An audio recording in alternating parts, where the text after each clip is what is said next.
কয়েকটি ক্লাস জুড়ে আলোচনা করছিলাম জীববিজ্ঞান প্রথম অধ্যায়, যার নাম হচ্ছে জীবন পাঠ। এই জীববিজ্ঞান প্রথম অধ্যায়ের নাম হচ্ছে জীবন পাঠ। এখানে আমরা জানতে চেয়েছিলাম এই পৃথিবীতে কত উদ্ভিদ আছে, কত প্রাণী আছে, কত জীব আছে, তারা কেমন হতে পারে, সেগুলো নিয়ে আমরা ব্যাখ্যা শুরু করেছিলাম। আমরা প্রথমেই বলেছিলাম এই পৃথিবীতে উদ্ভিদ শনাক্ত করা হয়েছে ধারণা বিজ্ঞানীদের প্রায় 4 লক্ষের মতো, আর প্রাণী শনাক্ত করা হয়েছে প্রায় 13 লক্ষের মতো। এই যে 17 লক্ষ জীব, উদ্ভিদ, প্রাণী এবং পৃথিবীতে যত জীব আছে তাদের সংখ্যা ভবিষ্যতে যদি বিজ্ঞানীরা গুণে শেষ করতে পারে তাহলে তাদের সংখ্যা দাঁড়াবে 1 কোটিতে। তাহলে আজকে পর্যন্ত পৃথিবীতে যত জীব আছে এদের সংখ্যা ফিক্সড নয়, এদের সংখ্যা বাড়ছে প্রতিদিন। বর্তমানে বলা হয়েছে হয়তোবা বর্তমানে জীব আছে পৃথিবী জুড়ে 17 লক্ষের মতো।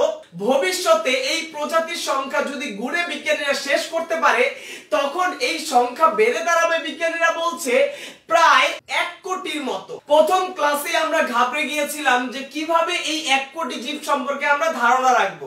আজকের ক্লাস শেষ হবে, তুমি এই পৃথিবীর যত জীব আছে সকল জীব সম্পর্কে ধারণা পেয়ে গেলা। এই পৃথিবীর যত জীব আছে সবার সম্পর্কে আমরা এই সংক্ষিপ্ত কয়েকটা ক্লাসে, এখনো জানুয়ারি মাস শেষ হয়নি আমাদের, তাতেই আমরা দেখা যাচ্ছে এই পৃথিবীর সকল জীব সম্পর্কে ধারণা পেয়ে গেলাম। যেমন তুমি এই পৃথিবীর কি কি জীব সম্পর্কে ধারণা পেয়েছো? তুমি এই পৃথিবীতে ব্যাকটেরিয়া সম্পর্কে ধারণা পেয়েছো। ব্যাকটেরিয়া কারা?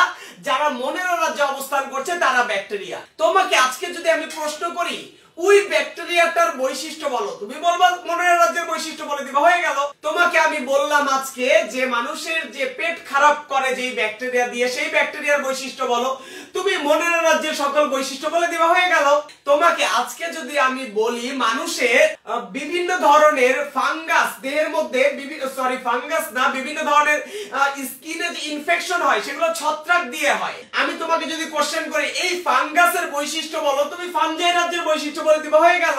তোমার দেয়ালে কিছু শ্যাওলা জমে গেছে, শৈবাল জমে গেছে, আমি কোশ্চেন করলাম শৈবালের বৈশিষ্ট্য বলো, তুমি প্রোটিস্টা রাজ্যের বৈশিষ্ট্য বলে দিবা, হয়ে গেল। হঠাৎ করে মণিপুর স্কুল ফেব্রুয়ারি বা মার্চ মাসে খুলে দিই, সম্ভবত মার্চ মাসেই খুলবে। মার্চ মাসে হঠাৎ করে স্কুল খুলে দেওয়ার পরে স্কুলে যেয়ে দেখলা স্কুলের সব গাছ কেটে সাবার করে ফেলেছে, 2-1টা নতুন গাছ টবে লাগানো আছে। এখন টবের এই গাছটার বৈশিষ্ট্য কি তোমাকে আমি জিজ্ঞেস করলে তুমি সাথে সাথে এই প্ল্যান্টি রাজ্যের বৈশিষ্ট্য বলে দিবা, হয়ে গেল। তুমি মণিপুর স্কুলে ঢুকে দেখলা হঠাৎ করে মণিপুর স্কুলে কিছু ছোট ছোট পোকামাকড় জন্মে গেছে, মানে কিছু প্রাণী। ক্লাসরুম বন্ধ থাকতে থাকতে মণিপুরের ক্লাসরুম গুলাতে কিছু ছোট ছোট পোকামাকড় জন্মেছে। তোমাকে আমি জিজ্ঞেস করলাম এই পোকামাকড়ের বৈশিষ্ট্য কি বাবা? তুমি বলবো স্যার অ্যানিমিলিয়া রাজ্যের বৈশিষ্ট্যই হচ্ছে এই পোকামাকড়ের বৈশিষ্ট্য। তাহলে আমি তোমাকে বলতে চাই যে কোনো বৈশিষ্ট্য, যে কোনো প্রাণী, যে কোনো জীব সম্পর্কে তুমি আজকে, যে কোনো জীব সম্পর্কে আজকে তুমি ব্যাখ্যা দিতে পারো, কারণ তুমি মার্গুলিসের শ্রেণীবিন্যাসটা শিখে ফেলছো। তুমি মার্গুলিসের শ্রেণীবিন্যাস শিখেছো, এর মানে হচ্ছে তুমি এই পৃথিবীর যে কোনো জীব সম্পর্কে ধারণা রাখো। মার্গুলিসের শ্রেণীবিন্যাসের শেষ ক্লাস আজকে, সুতরাং আজকের ক্লাসটি মনোযোগ দিয়ে লক্ষ্য করো। আমি বলেছিলাম বিজ্ঞানী মার্গুলিস সমগ্র এই জীব জগৎকে ভাগ করেছে 2 ভাগে। একটা হচ্ছে আদি কোষ বা প্রোক্যারিওটা, আরেকটা হচ্ছে প্রকৃত কোষ বা ইউক্যারিওটা। সুন্দর নিউক্লিয়াস, একটা হচ্ছে সুগঠিত নিউক্লিয়াস নেই, আরেকটা হচ্ছে সুগঠিত নিউক্লিয়াস আছে। তাহলে বিজ্ঞানী মার্গুলিস সমগ্র এই জীব জগৎকে ভাগ করেছিল 2 ভাগে। একটা হচ্ছে প্রোক্যারিওটা, আরেকটা হচ্ছে ইউক্যারিওটা। প্রোক্যারিওটার মধ্যে রয়েছে মনের রাজ্যের জীবগুলো, আর ইউক্যারিওটার মধ্যে রয়েছে প্রোটিস্টা, ফানজাই, প্ল্যান্টি, অ্যানিমিলিয়া। তাহলে বিজ্ঞানী মার্গুলিস এই পৃথিবীর সমগ্র জীব জগৎকে কয় ভাগে ভাগ করেছে? বিজ্ঞানী মার্গুলিস এই সমগ্র জীব জগৎকে 2 ভাগে ভাগ করেছে। একটা হচ্ছে যাদের নিউক্লিয়াস সুগঠিত না, নিম্নমানের জীব, আদি কোষ, তারা হচ্ছে প্রোক্যারিওটা, আর যারা উন্নত প্রকৃত কোষ তাদেরকে বলা হয় ইউক্যারিওটা। প্রোক্যারিওটার আন্ডারে একটা রাজ্য ছিল মনেরা, ব্যাকটেরিয়াদের রাজ্য আমরা আলোচনা করেছি। প্রোটিস্টা ছিল অ্যামিবা, শৈবালের রাজ্য, ওইটা আলোচনা করেছি। ফানজাই ছত্রাকের রাজ্য আলোচনা করেছি। প্ল্যান্টি উদ্ভিদের রাজ্য আলোচনা করেছি। অ্যানিমেলিয়া প্রাণীদের রাজ্য আজকে আলোচনা করব। মনোযোগ দিয়ে লক্ষ্য করবেন সবাই। 5 নম্বর রাজ্য অ্যানিমেলিয়া নিয়ে আলোচনা করছি। প্রথমে আমরা দেখতে পাচ্ছি অ্যানিমেলিয়া যেহেতু ইউক্যারিওটার মধ্যে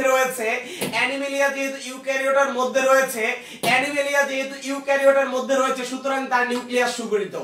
অ্যানিমেলিয়া যেহেতু ইউক্যারিওটার মধ্যে রয়েছে, সুতরাং অ্যানিমেলিয়াতে সুগঠিত নিউক্লিয়াস অর্থাৎ নিউক্লিয়াসের 4টা অংশ বিদ্যমান। Nuclear membrane, nucleolus, nucleoplasm, chromatin তন্তু, এই 4টা অংশ বিশিষ্ট সুগঠিত নিউক্লিয়াস বিদ্যমান। অ্যানিমেলিয়া রাজ্যে যে প্রাণীগুলো আছে সবাই বহুকোষী প্রাণী। তাহলে অ্যানিমেলিয়া রাজ্যে কোনো এককোষী কেউ নাই। অ্যানিমেলিয়া রাজ্যের সবাই বহুকোষী প্রাণী। অ্যানিমেলিয়া রাজ্যের প্রাণীদের কোষের ভিতরে আমি যদি ঢুকে যাই, আমি দেখতে পাবো তাদের কোষে কি আছে। প্রাণীদের জড় কোষ প্রাচীর নাই। তোমরা ক্লাস 8 পাস করেছো, তোমরা সবাই জানো যে অ্যানিমেলিয়া রাজ্যে কোনো জড় কোষ প্রাচীর নাই। অ্যানিমেলিয়া রাজ্যের এই প্রাণীগুলোতে প্লাস্টিড নাই, ক্লোরোপ্লাস্ট নাই। অ্যানিমেলিয়া রাজ্যের প্রাণীদের কোষ গহ্বর নাই। অ্যানিমেলিয়া রাজ্যের প্রাণীদের 3টা বিশেষ অঙ্গাণু নাই। গাছে কোষ প্রাচীর থাকলেও প্রাণীদের কোনো কোষ প্রাচীর থাকে না। গাছে প্লাস্টিড থাকে যেটা দিয়ে সে খাদ্য তৈরি করতে পারে, কিন্তু এই অ্যানিমেলিয়া রাজ্যে প্লাস্টিড নাই, মানে খাদ্য তৈরি করতে অক্ষম। প্ল্যান্টি রাজ্যে কোষ গহ্বর থাকে, কিন্তু অ্যানিমেলিয়া রাজ্যে কোনো কোষ গহ্বর নাই। আশা করি বুঝতে পেরেছো। প্ল্যান্টিতে প্লাস্টিড থাকে তাই নিজের খাদ্য নিজে তৈরি করতে পারে। অ্যানিমেলিয়াতে প্লাস্টিড থাকে না তাই নিজের খাদ্য নিজে তৈরি করতে পারে না। তাই এদেরকে বলে পরভোজী বা হেটারোট্রফিক।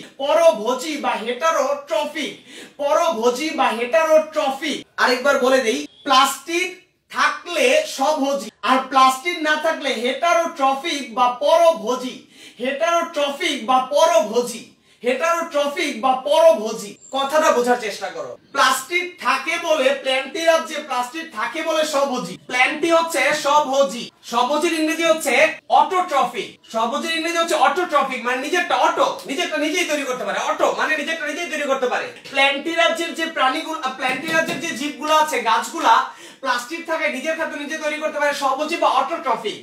আর আমাদের প্রাণীরা প্লাস্টিড নাই। তো আমাদের আজকে যদি তোমার প্লাস্টিড থাকতো কতই না মজা হতো। তোমার দেহে যদি প্লাস্টিড থাকতো আজকে, তাহলে তুমি কি মজা হতো। তুমি রোদে যে একটু এভাবে দাঁড়িয়ে থাকতা, তোমার বডিতে একটু চার্জ হতো, শক্তি পেতা এবং স্কুলে চলে যেত। তোমার খাদ্যের জন্য হচ্ছে কষ্ট করে সংগ্রাম করতে হতো না, বাইরে যে হচ্ছে ইনকাম করতে হতো না তোমার আব্বুকে, আবার কষ্ট করে দেখা যায় খাবার কিনে খেতে হতো না, কষ্ট করে খাবার রান্না করতে হতো না। তুমি রাস্তায় এভাবে দাঁড়ালে সূর্যের আলো তোমাকে চার্জ করতো, তুমি চার্জ হয়ে যেত। কিন্তু তোমার প্লাস্টিক নাই বলে আজকে তোমার কষ্ট করে খাবার কিনে খেতে হয়, কষ্ট করে তোমার আব্বুকে ইনকাম করতে হয়। কিন্তু আজকে যদি প্লাস্টিক না থাকতো, তাহলে তোমার এই কষ্ট করে ইনকাম করা লাগতো না তোমার আব্বুকে। তুমি রাস্তায় গিয়ে একটু দাঁড়াতা, তোমার বডিতে চার্জ হতো, তুমি চলে যেতে স্কুলে। প্লাস্টিক আজকে আমাদের নাই বলে কষ্ট করে খাবার কিনে খেতে হয়। পরভোজী, অন্য জিনিস আমরা ভোজ করি, অন্য জিনিসকে আমরা খেয়ে ফেলি, অন্য জিনিসকে ভোজ করি। আর গাছের প্লাস্টিক আছে বলে ওর কত মজা। ও স্বভোজী, ও অটোট্রফিক। অটো মানে ওর অটো হয়, খাদ্য তৈরি নিজের দেহে নিজেই হয়, ওর হচ্ছে কারো উপর ডিপেন্ড করতে হয় না। অথচ আমরা ডিপেন্ড করি গাছের উপর। তোমার দেহে যদি আজকে প্লাস্টিক থাকতো, তুমি রাস্তায় যে এভাবে রোদের মধ্যে দাঁড়িয়ে থাকতা, কারো হাতে আম ধরতো, কারো হাতে কাঁঠাল ধরতো, এরকম সৃষ্টি হতো। কিন্তু তোমার দেহে প্লাস্টিক নেই বলে তুমি আজকে খাদ্য তৈরি করতে পারছো না। এখানে মাহমুদা খানম কোশ্চেন করেছে প্লাস্টিক মানে কি।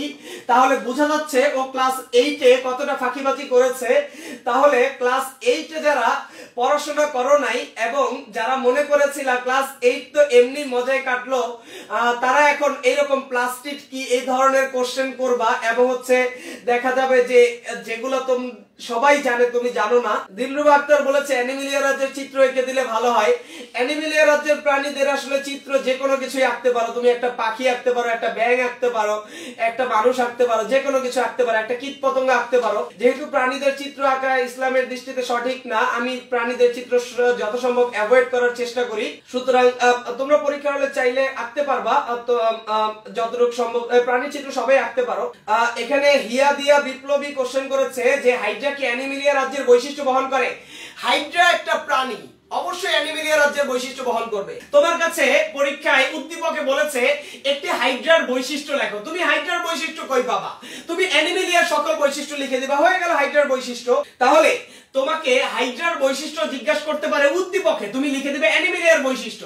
এখন তোমাদের যারা লাইভে আছো তোমাদেরকে আমি একটা প্রশ্ন করব, যে ফানজাই রাজ্যের প্রাণীরা নিজের খাদ্য নিজে তৈরি করতে পারে না, ওরা অন্যের উপর থেকে খাদ্য শুষে নেয়, এজন্য এদেরকে বলা হয় পরজীবী। ফানজাই রাজ্যের জীবদেরকে বলে পরজীবী বা মৃতজীবী, পরজীবী বা মৃতজীবী। ফানজাই রাজ্যের জীবদেরকে বলে পরজীবী বা মৃতজীবী। তোমরা যারা লাইভে আছো তোমরা আমাকে কে জানাতে পারবা পরজীবী আর পরভোজীর মধ্যে কি পার্থক্য? সংক্ষেপে লিখে কে বলতে পারবা পরজীবী?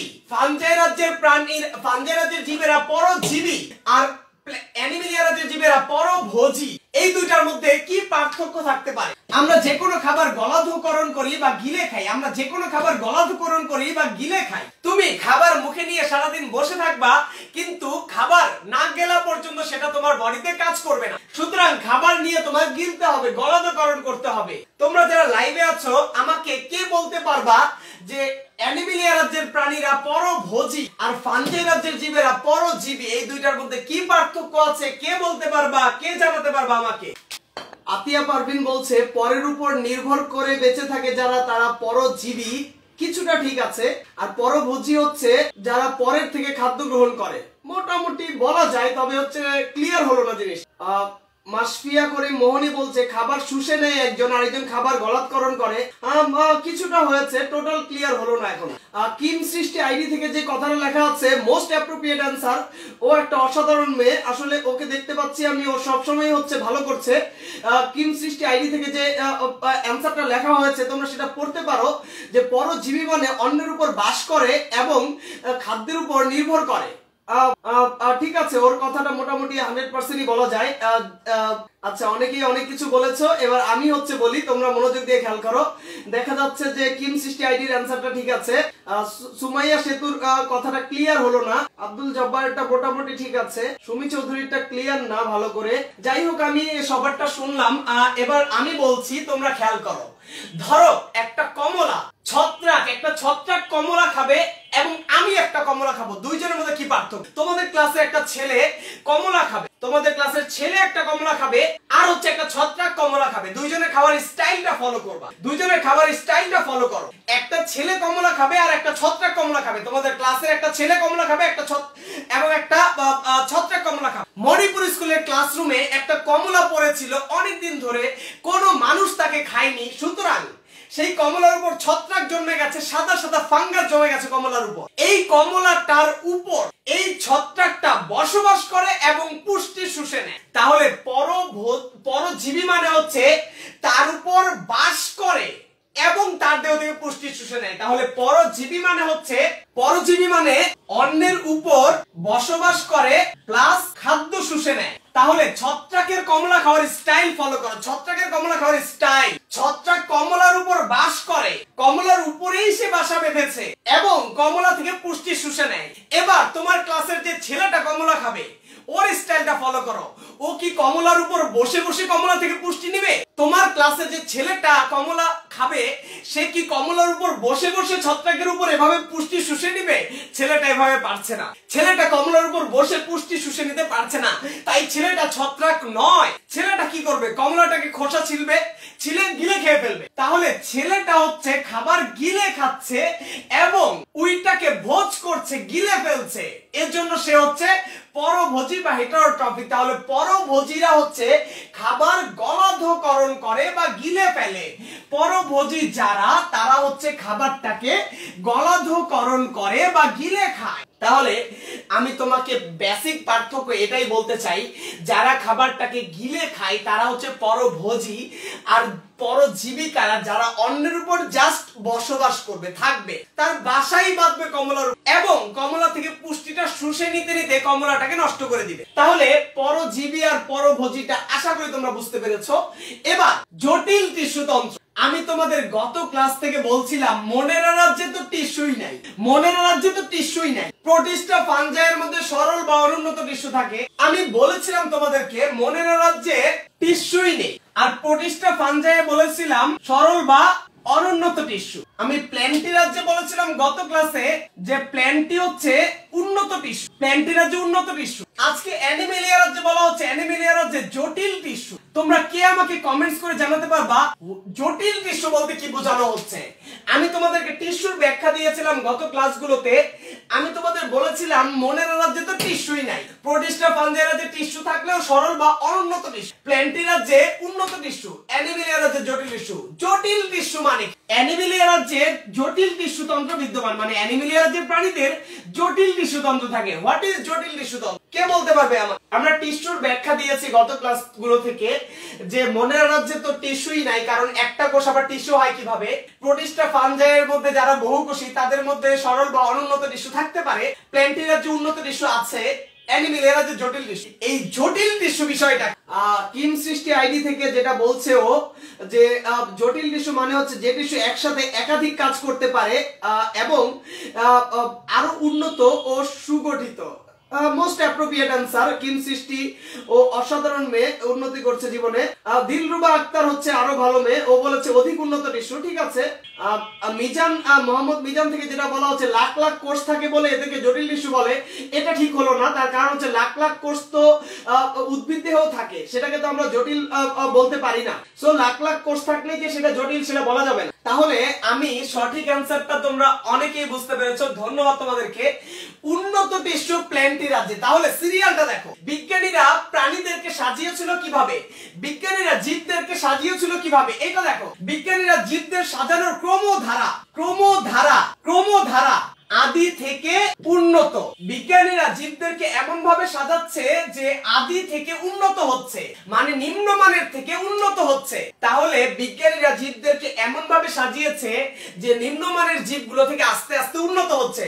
মনেরা সবচেয়ে কম দামি, প্রোটিস্টা ফাঞ্জাই আরেকটু উন্নত হলো, প্ল্যান্টি আরো উন্নত, অ্যানিমেলিয়া সবচেয়ে উন্নত। তাহলে আস্তে আস্তে উন্নত হচ্ছে জীবগুলো। মনের রাজ্যের জীব সবচেয়ে অনুন্নত, প্রোটিস্টা আরেকটু উন্নত, ফাঞ্জাই আরেকটু উন্নত, প্ল্যান্টি আরো উন্নত, অ্যানিমেলিয়া সবচেয়ে উন্নত। তাহলে ক্রমধারা হচ্ছে আদি থেকে উন্নত ধারায় এরা সজ্জিত হচ্ছে। মনের রাতে টিস্যুই নাই, প্রোটিস্টা রাজ্যে ফাঞ্জাই রাজ্যে টিস্যু যদি থাকে সরল বা অনুন্নত টিস্যু, নিম্নমানের টিস্যু। প্ল্যান্টি রাজ্যে সর্বপ্রথম উন্নত টিস্যু দেখা গিয়েছে। আর অ্যানিমেলিয়া রাজ্যের টিস্যু এতই উন্নত টিস্যু যাকে বলা হচ্ছে জটিল, বেশি উন্নত টিস্যু, সবচেয়ে উন্নত টিস্যু, সবচেয়ে উন্নত টিস্যু দেখা যায় অ্যানিমেলিয়া রাজ্যে। এত উন্নত টিস্যু অ্যানিমেলিয়া রাজ্যে যেটা তোমরা পড়াশোনা করতে গেলে কিছুদিন পরেই বুঝতে পারবা। প্রাণীদের টিস্যু পড়তে গেলে মাথা গরম হয়ে যায়, প্রাণীদের টিস্যু বুঝতে গেলে হচ্ছে মাথায় প্যাচ লেগে যায়।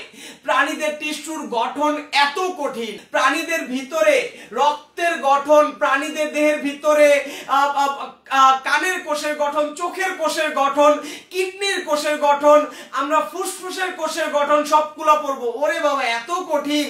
কানের কোষ পড়তে গেলে মাথা গরম হয়ে যায়, চোখের কোষ পড়তে গেলে মাথা গরম হয়ে যায়, কিডনির কোষ পড়তে গেলে মাথা গরম হয়ে যায়, আমাদের ফুসফুসের কোষ, হৃৎপিণ্ডের কোষ, ওরে বাবা এত কঠিন। তাহলে প্রাণীদের কোষগুলো তো বাবা অনেক কঠিন, এদের গঠন বুঝতেই পারি না আমি, খুব কঠিন লাগে আমার কাছে। এজন্য বিজ্ঞানীরা বলেছে এত উন্নত, এটা এত উন্নত, এত কঠিন যে এটা জটিলতা সৃষ্টি করছে, এজন্য এটাকে বলা হচ্ছে জটিল টিস্যু। তাহলে জটিল টিস্যু মানে হচ্ছে সবচেয়ে উন্নত বা অধিক উন্নত টিস্যুকে বলা যায়, সবচেয়ে উন্নত বা অধিক উন্নত টিস্যুকে বলা যায় জটিল টিস্যু। তোমরা আশা করি বুঝতে পারছো। প্রজনন প্রক্রিয়া, সকল প্রাণী প্রধানত যৌন প্রজনন করে, সকল প্রাণী প্রধানত যৌন প্রজনন করে। যৌন প্রজনন মানে তোমরা জানো যে শুক্রাণু আর ডিম্বাণু মিলনের মাধ্যমে নিষেক সম্পন্ন হয়। যৌন প্রজনন মানে তোমরা সবাই জানো শুক্রাণু ডিম্বাণু মিলিত হয়ে নিষেক প্রক্রিয়ার মাধ্যমে জাইগোট সৃষ্টিকে আমরা বলি যৌন প্রজনন। তাহলে প্রধানত এই প্রাণীগুলো যৌন প্রজননের মাধ্যমে বংশ বিস্তার করে। যেখানে ডিপ্লয়েড পুরুষ, তুমি একটা ডিপ্লয়েড পুরুষ, এখানে হচ্ছে ডিপ্লয়েড পুরুষ, ডিপ্লয়েড স্ত্রী, তুমি একটা ডিপ্লয়েড স্ত্রী, ডিপ্লয়েড পুরুষ, ডিপ্লয়েড স্ত্রী প্রাণীর প্রজনন অঙ্গ থেকে হ্যাপ্লয়েড গ্যামেট মানে শুক্রাণু ডিম্বাণু উৎপাদনের মাধ্যমে তারা প্রজনন কাজে অংশগ্রহণ করে। আশা করি এটা বুঝতে পারছো। এবার ভ্রূণের কি অবস্থা? আমি বলেছিলাম মনের রাজ্যে ভ্রূণ নাই, প্রোটিস্টাতে ভ্রূণ নাই, ফাঞ্জাইয়ে ভ্রূণ নাই, প্ল্যান্টি রাজ্যে সর্বপ্রথম ভ্রূণ ছিল, অ্যানিমেলিয়া রাজ্যেও ভ্রূণ আছে। তাহলে ভ্রূণের কথা যদি সাজাই তাহলে মনের রাজ্যে ভ্রূণ নাই, প্রোটিস্টাতে ভ্রূণ নাই, ফাঞ্জাইয়ে ভ্রূণ নাই, প্ল্যান্টিনাতে ভ্রূণ আছে, অ্যানিমেলিয়া রাজ্যে ভ্রূণ তো আছে। আবার বলছে ভ্রূণ বিকাশকালীন সময়ে ভ্রূণে স্তর তৈরি হয়, ভ্রূণ বিকাশকালীন সময়ে ভ্রূণীয় স্তর তৈরি হয়, ভ্রূণ বিকাশকালীন সময়ে ভ্রূণীয় স্তর তৈরি হয়, ভ্রূণ বিকাশকালীন সময়ে ভ্রূণীয় স্তর তৈরি হয়। তোমরা কে আমাকে কমেন্টস করে জানাতে পারবা মানুষের দেহে ভ্রূণাবস্থায় কয়টি স্তর থাকে? মানুষের ভ্রূণাবস্থায় কয়টি স্তর থাকে? কে আমাকে কমেন্টস করে জানাতে পারবা যে মানুষের ভ্রূণাবস্থায় কয়টি স্তর থাকে এবং স্তরগুলোর নাম কি? মানুষের ভ্রূণাবস্থায় কয়টি স্তর থাকে, স্তরগুলোর নাম কি? কে বলতে পারবে? এখানে মাসফিয়া করে মোহনী বলেছে মানুষের ভ্রূণাবস্থায় 7টা স্তর থাকে, সবচেয়ে ভুল অ্যান্সার এটা। প্রমিতা জামান বলছে মানব দেহে ভ্রূণাবস্থায় 7টি স্তর থাকে, সবচেয়ে ভুল অ্যান্সার। শামসুন নেহার ভুল অ্যান্সার, মাহমুদা খানম ভুল অ্যান্সার, দিলরুবা আক্তার ভুল অ্যান্সার, সিনথিয়া সাবা ভুল অ্যান্সার, নাসিমা খাতুন 16টা আরো ভুল অ্যান্সার।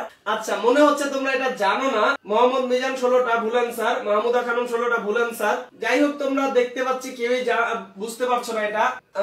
মানব দেহে ভ্রূণাবস্থায় 3টি স্তর থাকে, মানব দেহে ভ্রূণাবস্থায় 3টি স্তর থাকে, যাদেরকে আমরা বলি সবচেয়ে বাইরের স্তরটাকে বলি।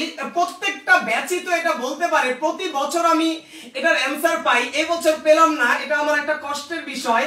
কেউ না কেউ তো বলতে পারে, তোমরা কেন বলতে পারলা না? প্রত্যেক বছরে কেউ না কেউ ভালো স্টুডেন্ট আমাকে এটার অ্যান্সার বলে দেয়। যেমন মানব দেহে ভ্রূণাবস্থায় 3টা স্তর থাকে, সবচেয়ে বাইরের স্তরের নাম হচ্ছে একটোডার্ম, মাঝখানের স্তরকে বলে মেসোডার্ম, সবচেয়ে ভেতরের স্তরকে বলে এন্ডোডার্ম। তাহলে আমি তোমাদের বলতে চাই যে ভ্রূণ বিকাশকালীন সময়ে ভ্রূণীয় স্তর সৃষ্টি হয়। যেমন মানুষের ভ্রূণাবস্থায় 3টা স্তর থাকে, একটোডার্ম, মেসোডার্ম, এন্ডোডার্ম। আবার তোমরা ক্লাস 8-এ হয়তো পড়েছো যে হাইড্রার দেহে 2টি স্তর থাকে, হাইড্রার দেহে 2টি ভ্রূণীয় স্তর থাকে, হাইড্রার দেহে 2টা ভ্রূণীয় স্তর, হাইড্রার দেহে থাকে 2টা, হাইড্রার দেহে 2টা, একটোডার্ম আর হচ্ছে এন্ডোডার্ম। তাহলে ভ্রূণাবস্থায় এরকম স্তর থাকবে প্রাণীদের। যেমন হাইড্রাতে 2টা স্তর, একটোডার্ম আর এন্ডোডার্ম, হাইড্রাতে 2টা স্তর থাকে, একটোডার্ম আর এন্ডোডার্ম, আর মানুষে থাকে 3টা স্তর, একটোডার্ম, মেসোডার্ম, এন্ডোডার্ম। তাহলে আমাদের ভ্রূণাবস্থায় স্তর তৈরি হয়, ভ্রূণীয় স্তর। যেমন হাইড্রাতে থাকে 2টি স্তর, আমাদের দেহে মানুষের ক্ষেত্রে থাকে 3টা স্তর, একটোডার্ম, মেসোডার্ম, এন্ডোডার্ম। কেউ অ্যান্সার করতে পারলা না, এটা কষ্টকর। তাহলে আমি তোমাদেরকে আজকে বলতে চাই যে দিলরুবা আক্তার বলছে ডিপ্লয়েড পুরুষ, ডিপ্লয়েড স্ত্রী, এই কথাগুলো বুঝে না। ডিপ্লয়েড পুরুষ, ডিপ্লয়েড স্ত্রী, ডিপ্লয়েড মানে তো আমি অনেক আগেই তোমাদেরকে বলে দিয়েছি, যাদের দেহে ক্রোমোজোমগুলা জোড়া অবস্থায় থাকে তাদেরকে বলা হয় ডিপ্লয়েড জীব। আমি ডিপ্লয়েড আর হ্যাপ্লয়েডের পার্থক্য আমি তোমাদের বলে দিয়েছিলাম ফাঞ্জাই রাজ্যের যে ক্লাসটা নিয়েছিলাম সেটাতে। ফাঞ্জাই রাজ্যের ক্লাসে আমি তোমাদেরকে বলেছিলাম ডিপ্লয়েড মানে হচ্ছে যাদের দেহে ক্রোমোজোম জোড়া অবস্থায় থাকে তাদেরকে বলা হয় ডিপ্লয়েড। এর মানে আমাদের ডিপ্লয়েড পুরুষ, ডিপ্লয়েড স্ত্রী, মানে আমাদের পুরুষ এবং স্ত্রীদের দেহে ক্রোমোজোমগুলা জোড়া বেঁধে থাকে, এজন্য ডিপ্লয়েড পুরুষ, ডিপ্লয়েড স্ত্রী। আর হ্যাপ্লয়েড মানে হচ্ছে যাদের দেহে ক্রোমোজোমগুলা জোড়া বেঁধে থাকে না, সিঙ্গেল অবস্থায় থাকে। যেখানে ক্রোমোজোমগুলো সিঙ্গেল অবস্থায় থাকে সেগুলোকে বলে হ্যাপ্লয়েড, আর যেগুলোর দেহে ক্রোমোজোম জোড়া বেঁধে থাকে তাদেরকে বলা হয় ডিপ্লয়েড। আমাদের দেহে ক্রোমোজোমগুলো জোড়া বেঁধে থাকে বলে আমাদের এই পুরুষ প্রাণী এবং স্ত্রী প্রাণীকে বলা হয় ডিপ্লয়েড। এখানে দিলরুবা আক্তার যে প্রশ্ন করেছো তুমি বুঝতে পেরেছো কিনা আমাকে কমেন্টস করে জানাও, তাহলে আমি দ্রুত নেক্সট অংশে চলে যেতে চাই। এবার মনোযোগ দিয়ে খেয়াল করবেন, ইউক্যারিওটা সুপার কিংডমের অ্যানিমেলিয়া রাজ্যের উদাহরণ হচ্ছে, অ্যানিমেলিয়া রাজ্যের উদাহরণ হচ্ছে সকল অমেরুদণ্ডী, সকল মেরুদণ্ডী, সকল অমেরুদণ্ডী, সকল মেরুদণ্ডী। তবে অমেরুদণ্ডীর মধ্যে বাদ দিচ্ছে প্রোটোজোয়া, অমেরুদণ্ডীর মধ্যে বাদ দিচ্ছে প্রোটোজোয়া। প্রোটোজোয়া কেন বাদ দেয়া হলো তোমরা আমাকে কে বলতে পারো কমেন্টস করে যে অ্যানিমেলিয়া রাজ্যের মধ্যে সকল অমেরুদণ্ডী, সকল মেরুদণ্ডী, কিন্তু অমেরুদণ্ডীর মধ্যে প্রোটোজোয়াকে কেন বাদ দেয়া হলো, অ্যামিবাকে কেন বাদ দেয়া হলো, প্রোটোজোয়াকে কেন প্রাণীদের মধ্যে রাখা হলো না? যদিও অ্যামিবা একটা প্রাণী, কিন্তু এই প্রোটোজোয়ার অ্যামিবাগুলোকে কেন রাখা হচ্ছে না অ্যানিমেলিয়ার মধ্যে? আমরা 5টি রাজ্য আজকে আলোচনা শেষ করে ফেললাম। তোমরা কে আমাকে কমেন্টস করে জানাতে পারো যে অ্যানিমেলিয়া একটা প্রাণী হওয়া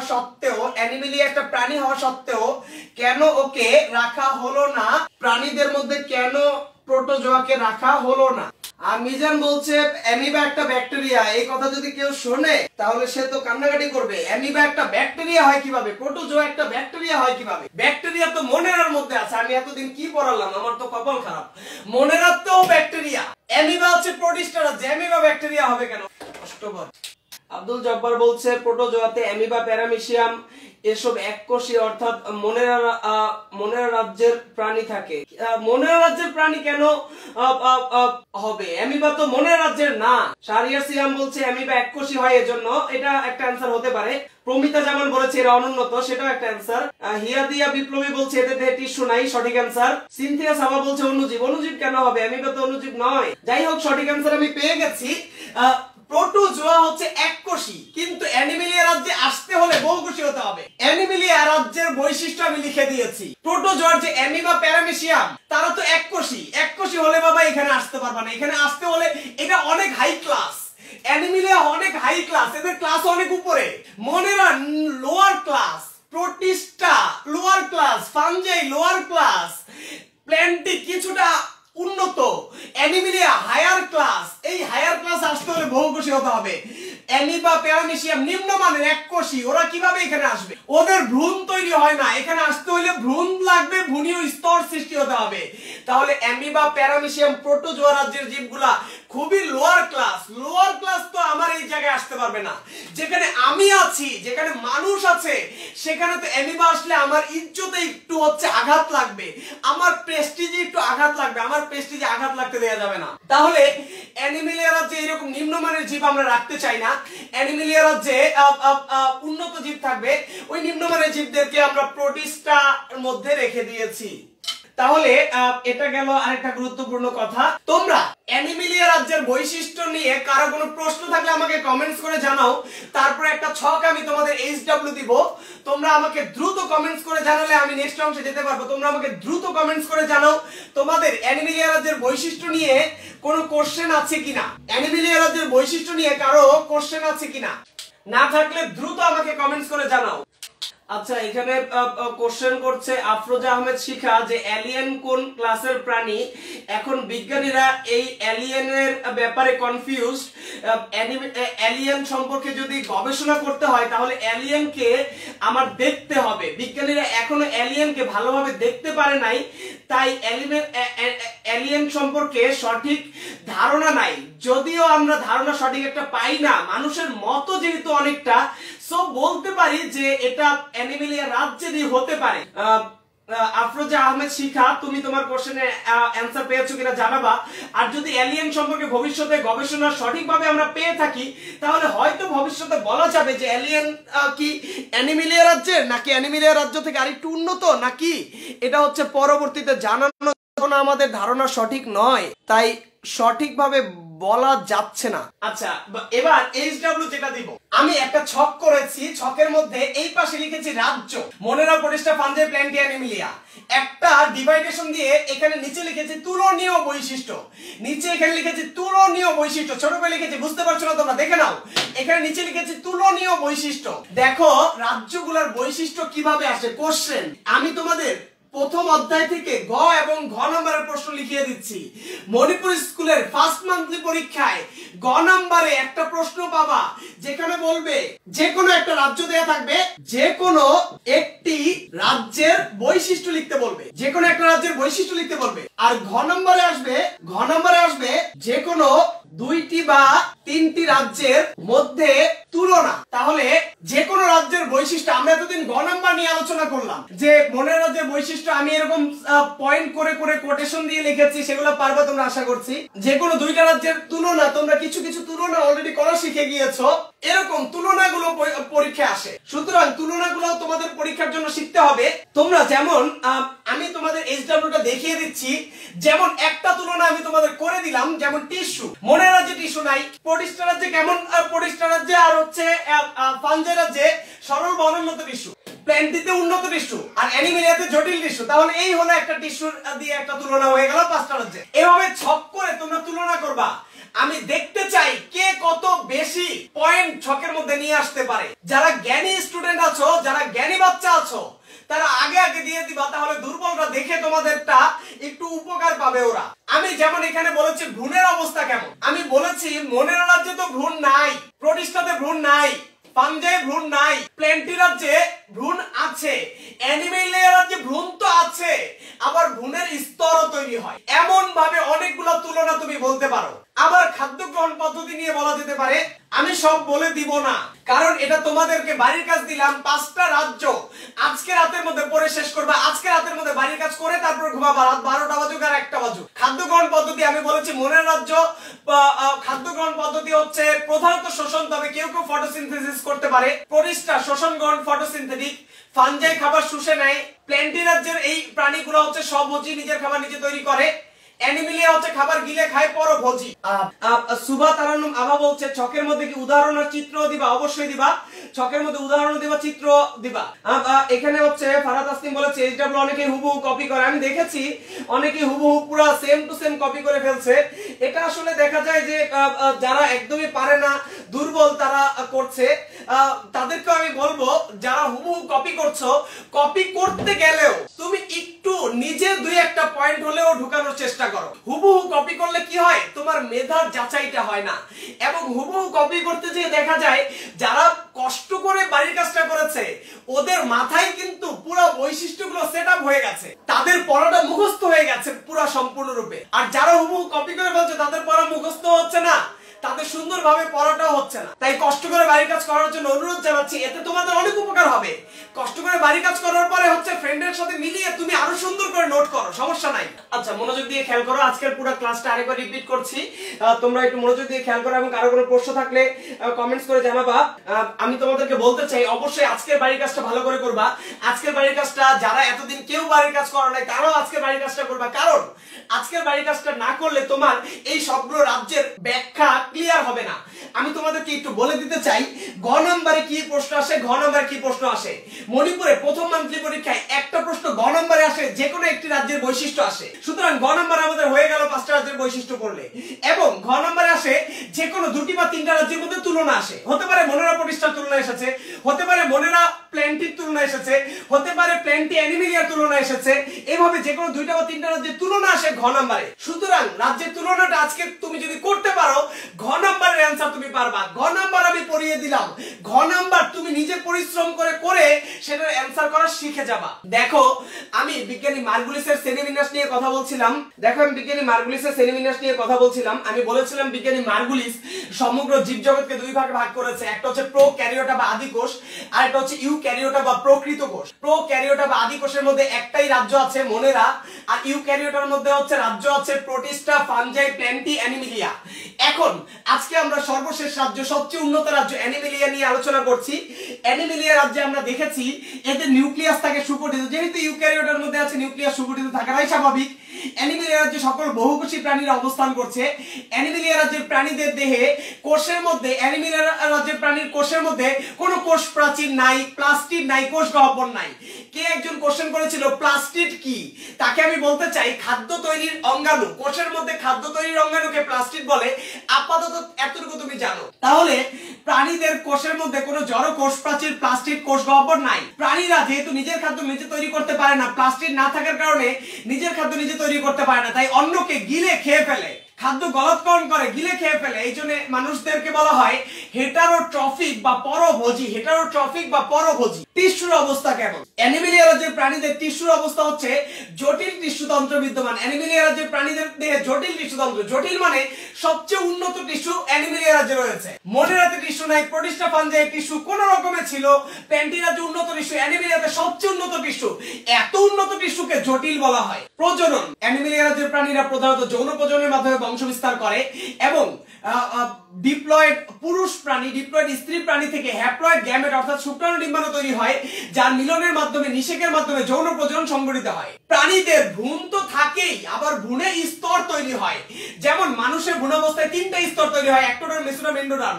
হাইড্রাতে ভ্রূণাবস্থায় 2টি স্তর তৈরি হয়, একটোডার্ম, এন্ডোডার্ম। আমাদের ভ্রূণাবস্থায় স্তর তৈরি হয় বলে আমাদের দেহে এত উন্নত অঙ্গ প্রত্যঙ্গ তৈরি হয়েছে। প্রাণীদের ভ্রূণের বিকাশকালীন সময়ে এত উন্নত স্তর তৈরি হয় বলে আমাদের দেহে এত উন্নত অঙ্গ প্রত্যঙ্গ তৈরি হয়েছে, তাহলে আমাদের ভ্রূণ বিকাশকালীন সময়ে ভ্রূণীয় স্তর, যেমন মানুষের ক্ষেত্রে একটোডার্ম, মেসোডার্ম, এন্ডোডার্ম, হাইড্রার ক্ষেত্রে একটোডার্ম, এন্ডোডার্ম, এই স্তর তৈরির মাধ্যমে অ্যানিমেলিয়া রাজ্যের প্রাণীরা এত উন্নত হয়েছে। অ্যানিমেলিয়া রাজ্যে অবস্থান করছে সকল অমেরুদণ্ডী, মেরুদণ্ডী প্রাণী। তবে অমেরুদণ্ডীর মধ্যে প্রোটোজোয়া বাদ দিতে হবে, কারণ প্রোটোজোয়া খুবই নিম্নমানের, ওরা লোয়ার ক্লাস, ওদেরকে প্রোটিস্টায় রাখা হয়েছে। মনে রাখ, প্রোটিস্টা, ফাঞ্জাই, প্ল্যান্টি রাজ্যের মধ্যে তুলনা করতে হবে। এই তুলনীয় বৈশিষ্ট্যগুলো লিখে লিখে কে কত বেশি তুলনা করতে পারো, এবং যারা জ্ঞানী আছো তারা আগে জমা দিবা, যারা দুর্বল আছে তোমাদেরকে দেখে ওদের একটু উপকার হবে। এজন্য আমি বলছি সবাইকে বাড়ির কাজ সুন্দরভাবে করো।